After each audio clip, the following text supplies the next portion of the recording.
निकाय चुनाव में ओबीसी आरक्षण का मामला गर्मा गया है, जहां झारखंड सरकार राज्य के सभी 49 नगर निकायों में बगैर ओबीसी आरक्षण के इसी साल चुनाव कराने की घोषणा करने की तैयारी में है। तो वहीं इसको लेकर एजेएसयू ने सुप्रीम कोर्ट का रुख कर लिया है, तो दूसरी तरफ बीजेपी इसको लेकर विरोध प्रदर्शन की तैयारी है। यानी अब इस मामले का समाधान सुप्रीम कोर्ट के रुख पर निर्भर करेगा। आरक्षण पर फिर खींची तलवार, फैसले के खिलाफ विपक्ष की हुंकार, सुप्रीम कोर्ट से मिलेगा समाधान। नगर निकाय चुनाव का मुद्दा झारखंड में सियासी उबाल मार रहा है। बगैर आरक्षण चुनाव कराने के हेमंत सरकार के फैसले का विरोध हो रहा है। इसे लेकर आजसू पार्टी अब सुप्रीम कोर्ट के दरवाजे तक पहुंच गई है। पार्टी के गिरिडीह से विधायक चंद्र प्रकाश चौधरी ने इसे लेकर सुप्रीम कोर्ट में झारखंड सरकार के खिलाफ याचिका दायर की है। उन्होंने झारखंड में बगैर ओबीसी आरक्षण के नगर निकाय चुनाव कराने के खिलाफ याचिका दायर की है। इस बार सरकार ने रिजर्वेशन से हटा दिया पंचायत पे। हम लोग ने सरकार से अपील की, उनसे बात की, जिस स्तर पर भी हो सकता है। हमारे अलावे सभी सामाजिक संगठनों ने भी अपना बात रखा है। सरकार ने अनदेखी किया, अंततः हमें कोर्ट का सहारा लेना पड़ा। दरअसल नगर निकाय और पंचायतों में ओबीसी को आरक्षण देने के मामले में ट्रिपल टेस्ट का प्रावधान है, जिसके तहत ओबीसी का राजनीतिक, सामाजिक और आर्थिक सर्वेक्षण कर डाटा संग्रह करना है। इसके लिए सरकार को एक निर्धारित प्रक्रिया से गुजरना होगा। सुप्रीम कोर्ट का निर्देश था कि एक आयोग का गठन कर सरकार ट्रिपल टेस्ट कराए और ट्रिपल टेस्ट से पहले बिना आरक्षण के चुनाव कराए जा सकते हैं।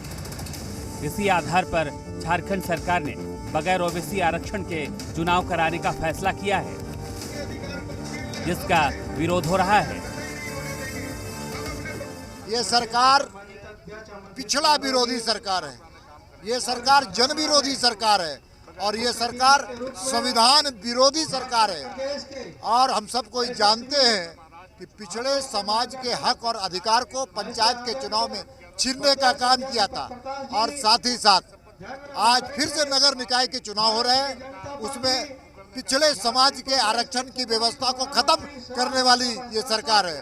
सरकार ने लंबी चौड़ी घोषणाएं की।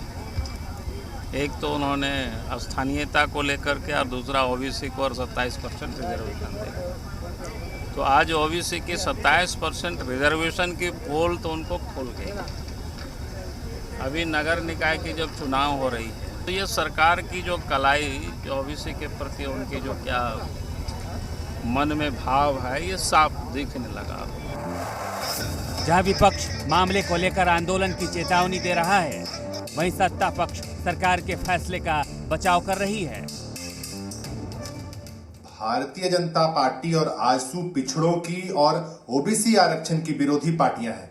खुद जब बाबूलाल जी मुख्यमंत्री थे तो इन्होंने, और आजसू पार्टी इनकी सहयोगी थी, तो इन्होंने मिलकर ओबीसी आरक्षण की आहुति दे डाली थी।